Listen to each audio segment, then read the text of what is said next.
মৰণহাটৰ হিংৰিজন চাহ বাগিচাৰ শ্ৰী শ্ৰী গ্ৰামকালী থানত চোৰে চলালে লুটপাট দুষ্কৃতিকাৰীয়ে লণ্ডভণ্ড কৰিলে থানখন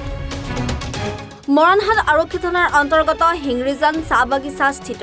শ্ৰী শ্ৰী গ্ৰামকালী থানত কোনো দুষ্কৃতিকাৰীয়ে থানৰ ভিতৰৰ সামগ্ৰী ভাঙি লণ্ডভণ্ড কৰাৰ লগতে দানপাত্ৰ ভাঙি প্ৰায় 20,000 টকা আৰু মন্দিৰৰ ঘণ্টা লৈ উধাও হয় ইমানেই নহয় ভাঙি পেলালে মন্দিৰত থকা ত্ৰিশূল এই ঘটনাই ধৰ্মপ্ৰাণ ৰাইজৰ মাজত এতিয়া তীব্ৰ প্ৰতিক্ৰিয়াৰ সৃষ্টি কৰিছে দুষ্কৃতিকাৰীক গ্ৰেপ্তাৰ কৰি দৃষ্টান্তমূলক শাস্তি প্ৰদানৰ দাবী জনাইছে স্থানীয় ৰাইজে আমাৰ ৰাইজে যথেষ্ট কষ্ট কৰি থানখনত কষ্ট কৰি আমি যিবিলাক জংগল আছে সেইবিলাক কাটি মেলি ৱাল চোৱাল নিজৰ দান বৰগণি দি আৰু বহুতে ওচৰত থকা গাঁৱৰ ৰাইজেও আমাক সহায় সহযোগিতা আগবঢ়াৰ কাৰণে আমি যথেষ্ট কষ্ট কৰি থানখনত আমি অলপ ভালকৈ বনাইছিলোঁ কিন্তু বৰ পৰিতাপৰ বিষয় আমি থানত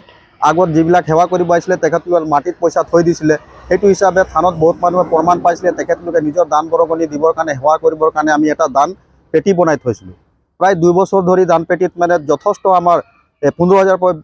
পৰা মানে 20,000 টকালৈকে আমাৰ দান পেটিত আছিলে কিন্তু বৰ দুখৰ বিষয় যোৱা নিশা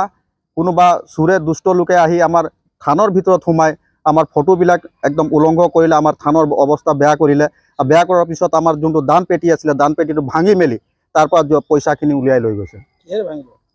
এইটো আমাৰ ডাঙৰ আমি দান পেটিটো বনাইছোঁ লোহাৰে হাতুৰি দি ভঙা নিচিনা লাগি আছে যে যথেষ্ট আৰু তাত আমাৰ ত্ৰিশূল আছে ত্ৰিশূলবিলাকো আমাৰ একদম বেকা কৰি থৈছে ফটোবিলাকো য'ত ত'ত পেলাই থৈছে আমি গোটেই হিঙিজানবাসী ৰাইজে যথেষ্ট আমি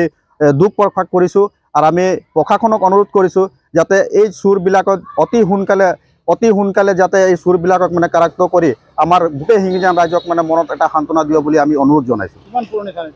আৰু 1865 চনৰ মোৰ মা দেউতাই কৈছিলে এইখন থান আমি পূৰ্ব দিনৰ বনোৱা থান আৰু এইটো একদম সত্য যুগৰ থান এইটো কোনো মানুহে বনোৱা থান নহয় এইটো নিজ ইচ্ছাৰে বনোৱা থান নিজ ইচ্ছাৰে হোৱা থান এইটো থানৰ পৰা আমাৰ বাগিচাত বহুতখিনি আমি পূজা কৰোঁ বহুত ৰকমৰ হাঁহ কুকুৰা ছাগলী তেনেকুৱা ধৰণৰ আমি বলি কৰি পূজা কৰোঁ সেই বলি পূজা হোৱাৰ পিছত আমাৰ বাগিচাত পাতবিলাক আহে আৰু আমি বাগিচাৰ ভিতৰত যেতিয়া কাম কৰোঁ তেতিয়া আমাৰ তুমলি সাপ এইবিলাক থাকে এই মা কালি থকাৰ কাৰণে সেইবিলাকৰ পৰা আমি এই পূজাটো কৰাৰ পিছত আমি সেইবিলাকৰ পৰা পৰিত্ৰাণ পাই আমি কামখিনি কৰি আছোঁ মৰাণৰ পৰা ৰাজু মিশ্ৰাৰ ৰিপৰ্ট এনি ভাৰত 24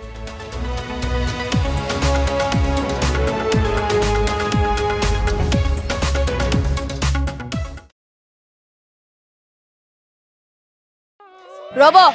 আপুনি যে এটা অপৰাধ কৰিবলৈ গৈ আছে আপুনি জানেনে এই নাবালিকা গৰাকীক এতিয়াই বিয়াত বহুৱাটো যে এটা অপৰাধ আপুনি জানেনে অপৰাধ কেনেকৈ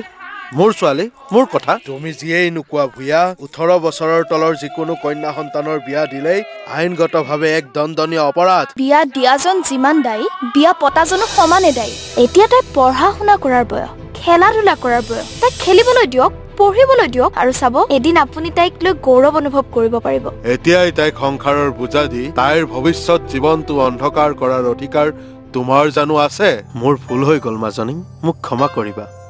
শিক্ষা ল'ৰা ছোৱালী উভয়ৰে প্ৰাপ্য আৰু অধিকাৰ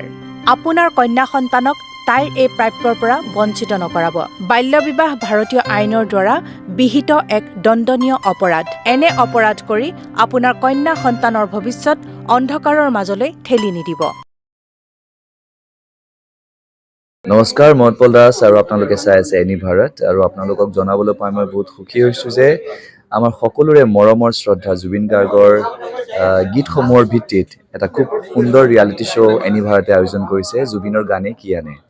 এই প্ৰথম ছিজনটোত অডিশ্যনছ আৰম্ভ হ'ব আগষ্টৰ পৰা অসমৰ বিভিন্ন জিলাত গতিকে মই সমূহ কলাকুশলী বিশেষকৈ যিসকল প্ৰতিভাশীল